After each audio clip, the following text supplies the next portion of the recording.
Hello mga batang kokons, ako si Darwin. Tuwagin na lamang akong Dada.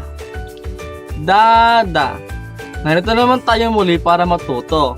Ito ang episode 4 ng Dada Kokon.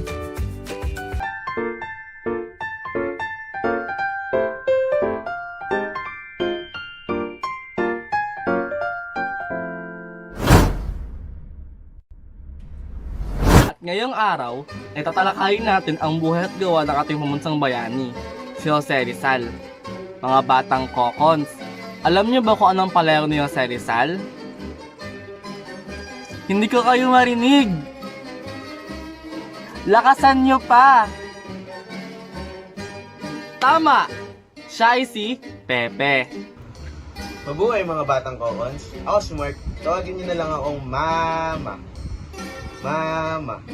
Naaalala niyo pa ba ang palayo na sinabi ni Kuya Dada?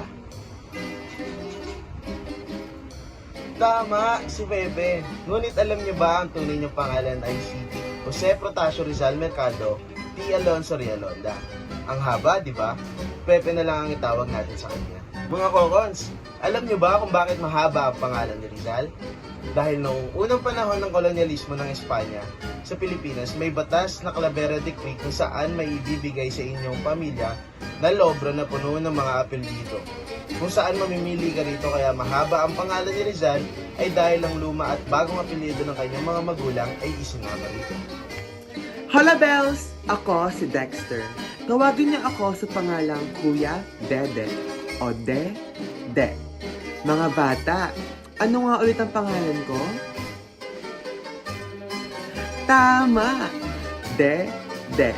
Dahil kanina nabanggit ni Kuya Mama ang mga magulang ni Pepe, ngayon naman ay ating kikilalanin ang mga kapatid ni Pepe. Mga kokons, ilan sa tingin nyo ang kapatid ni Pepe?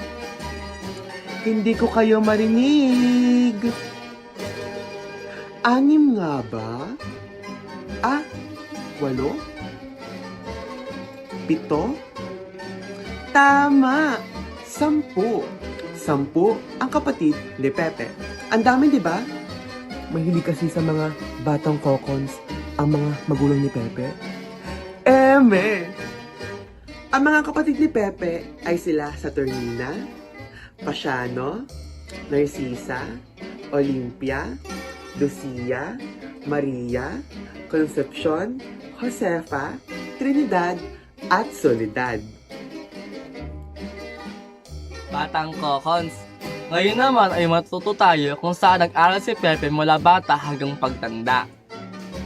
Una siya nag-aral sa kanyang ina.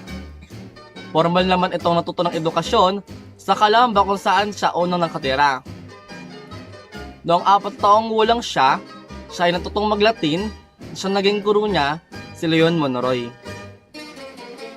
Sa munisipalidad ng Balangbeñas, yan ang nagpatuloy ng kanyang pag-aaral, kung saan naging guro niya si Justiniano Aquino Cruz. Matapos ang mahabang panahon, lumawas ang kanyang pamilya sa Maynila. At alam niyo ba, sa Colegio de San Juan de Tran siya sumunod na nag-aral taong 1872. Siya ay pumasok sa Ateneo Municipal de Manila para tapusin ang kolehiyo niya. Nag-aaral rin siya sa Universidad ng Santo Tomas noong 1877 sa larangan ng medisina. Ngunit di niya ito natapos. Ipinagpatuloy niya lang itong sa Universidad de Madrid noong 1886. Ngayon, alam niyo na mga bata. Facts lamang mga batang kokons. Alam niyo ba na madaming kurso ang kinuha ni Pepe sa Ateneo? Ang galing, di ba?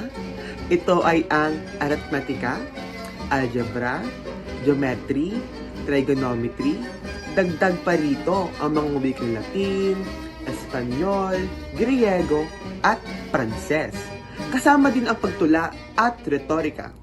Kinuha rin ni Pepe ang heograpiya, pangkalahatang kasaysayan, at kasaysayan ng Espanya at ng Pilipinas.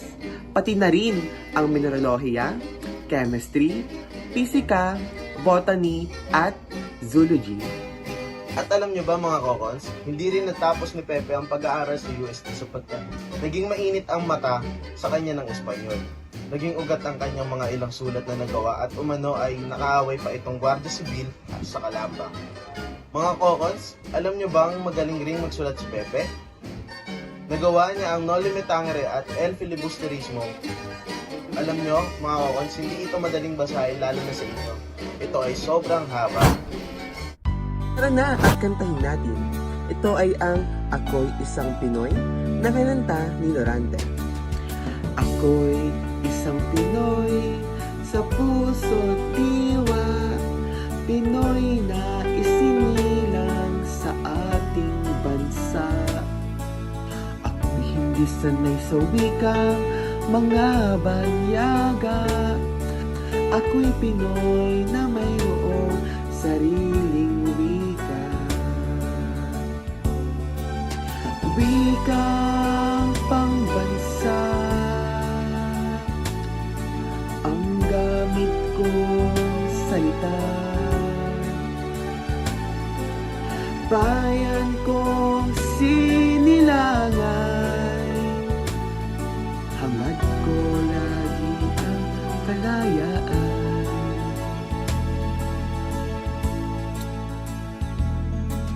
Sikat Jose Rizal, nooy nagwika.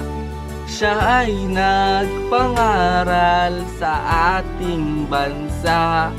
Ang hindi raw magmahal sa sariling wika ay higit pa ang amoy sa mabahong isda.